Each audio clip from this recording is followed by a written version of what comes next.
Today, we're going to be talking about Tier 8 fishing and gathering here in Albion Online. Just to start off, the purpose of this video is to show you the potential of what you can achieve once you unlock T8 fishing and T8 gathering, and you combine them together for gathering activities in the open world black zone, which is the Outlands. Now, to start off, I'm going to go over my Destiny board and show you guys the specs that I am rocking. So I do have T8 fishing, so I have 100 out of 100. I have achieved 65 fishing specialist, which what this does is it affects your fishing yield and fishing speed. And then on top of that, we have tier 8 gathering across the board. Now I have relatively low specs for gathering, and when it comes to these runs, we're only using skinning, we're using an axe and a sickle, and as you can see here, I only have 4, 7, and 5.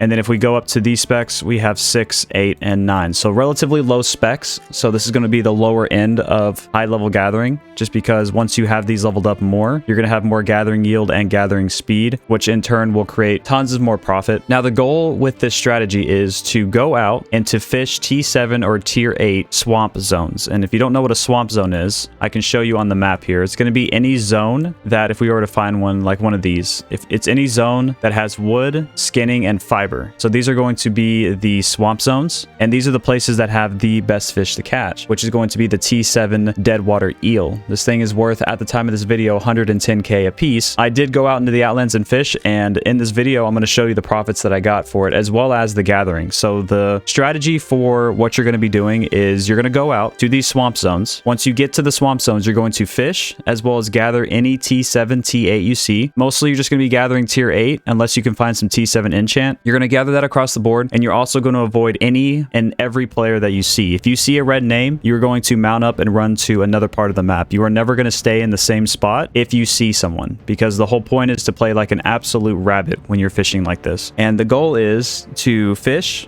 get what you need, and get the resources. And if you find any myths that are legendary, epic, or rare, you're going to want to hop in those and hope that you get a T8. So if you get a T8 mist, you then gather all of the T8 resources you find in there, then you pop back out and you get back to what you're doing. And usually I do like an hour, hour and a half, maybe 2-hour run, and then I'll just press the back button. The back button was usually around like 150k or so. And I'll talk about the profits and losses further in this video, but just to show the set that I'm wearing, so we are risking 1.5 mil, and then my inventory is 436.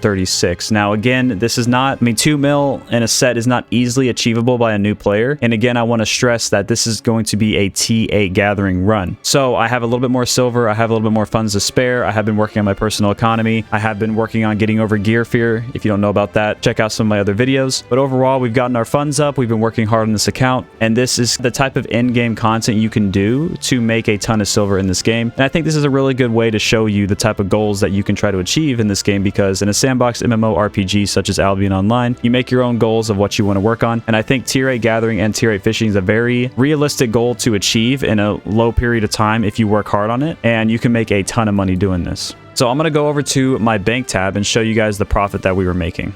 So if we go to, this is going to be the tab with my fishing profit. So we made 18 mil, and we're also taking journals with us. Now, I opted for tier 7 Grandmaster Fisherman journals, and this 1.72 mil of some of the profit that we gained. And then I had T6 cropper, skinning, and wood. I had a T6 fishing journal. I think I was just filling that up for some reason just to test it, but you could do T7 versions of these journals or tier 8. Just know that they're going to take longer. And I was doing regular journals, but you can also do trophy journals if you want. I've just done regular journals. As you can see here, these are all of the different types of resources that I found while I was out there. Like I found 6.3, 243k. We found 5.3, 132. We found multiples of those. We found tons of T8 and some of the T8 mists that we hopped in. We found a 7.3. This one was crazy, like 300k. Got the Elder's Tome. And then this one right here is the moneymaker. We got the Deadwater Eel, which is 1.64 mil for 15 of them. They're about 110k a piece right now, which is just nuts. They're worth so much. This is the profit tab that we got for the 10 hours of fishing that we did. So overall, we made 1.8 mil per hour with the losses that we had. So we died one time. So we lost 2 mil and 1 death, and that was an actual gank. So you're going to be dealing with tons of gankers. That's why you need to avoid any player you see. You need to make sure you're fishing near a portal or somewhere where you can zone out. Sometimes they'll chase you multiple zones, especially if they see you as a tier 8 gatherer. We got ganked one time, and then there was multiple other occurrences where I had gankers chase me, and I had to hop in a portal and run through the portal to a next zone. And most of the sometime after 2 or 3 zones, they'll stop chasing you, but I would not put it past them to keep chasing you like multiple zones. But the best course of action when you have multiple gankers chasing you, you don't know how many are on the map, is to try to stay near an Avalonian road portal, which are the little blue portals on the map, because once you go through, the max people that can follow you are 6. So once you have only 6 follow you, you stay on the road and run to the next portal, and you just try to juke out if any of them get ahead of you. I use the frost ram just because it has an invincibility frame jump, which is perfect for getting out of the way of claws or double-bladed staffs or anyone with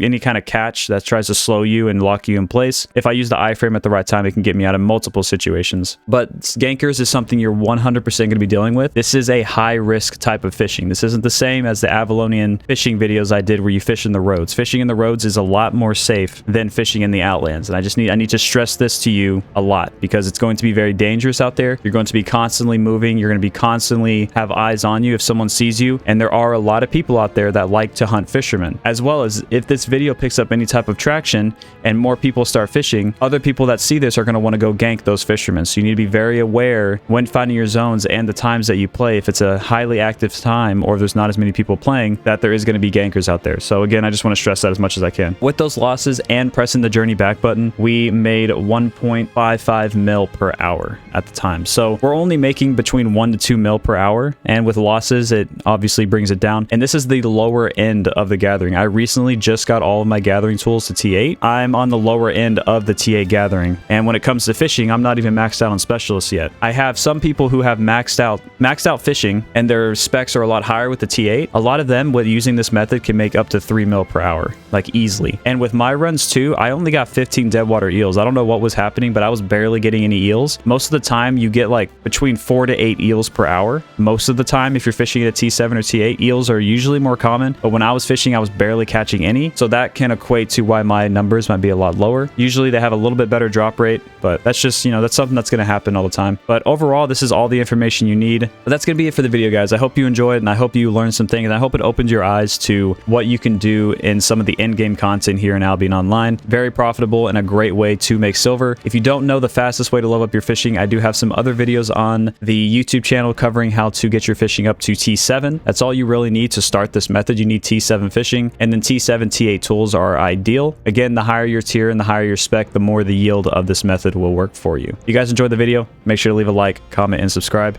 and I'll see all of you in the next video, and I'll see all of you in Albion Online.